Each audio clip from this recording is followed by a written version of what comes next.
When Jabin king of Hazor heard of this, he sent word to Jobab king of Madon, to the kings of Shimron and Akshaph, and to the northern kings who were in the mountains, in the Arabah south of Kinnereth, in the western foothills, and in Naphoth Dor on the west, to the Canaanites in the east and west, to the Amorites, Hittites, Perizzites, and Jebusites in the hill country, and to the Hivites below Hermon in the region of Mizpah.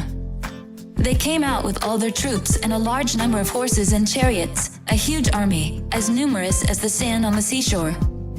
All these kings joined forces and made camp together at the waters of Merom to fight against Israel.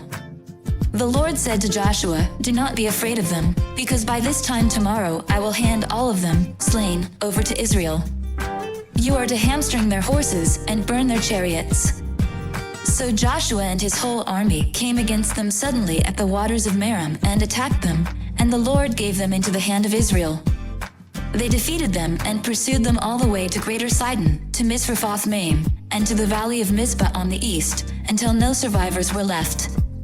Joshua did to them as the Lord had directed. He hamstrung their horses and burned their chariots. At that time Joshua turned back and captured Hazor and put its king to the sword.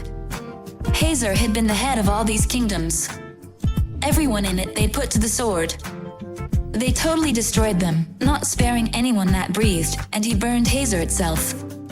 Joshua took all these royal cities and their kings and put them to the sword.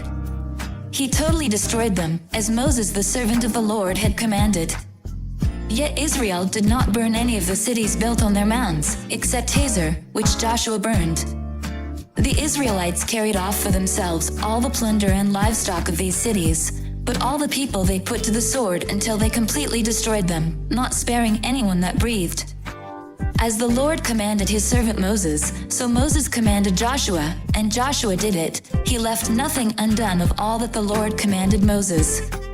So Joshua took this entire land, the hill country, all the Negev, the whole region of Goshen, the western foothills, the Arabah, and the mountains of Israel with their foothills, from Mount Halak, which rises towards Seir, to Baal-Gad in the valley of Lebanon below Mount Hermon.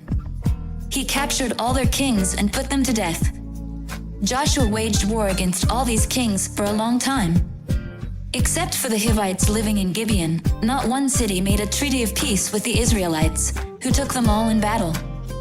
For it was the Lord himself who hardened their hearts to wage war against Israel, so that he might destroy them totally, exterminating them without mercy, as the Lord had commanded Moses.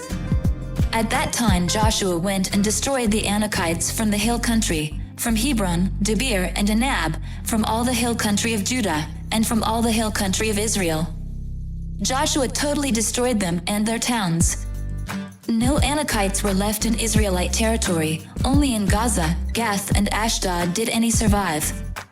So Joshua took the entire land, just as the Lord had directed Moses, and he gave it as an inheritance to Israel according to their tribal divisions. Then the land had rest from war.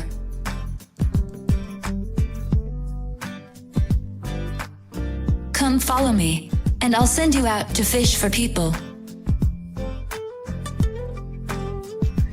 I hope and I pray that the Spirit of God, the Almighty, is with you, and that His Son and His Holy Spirit bless you and your family throughout eternity.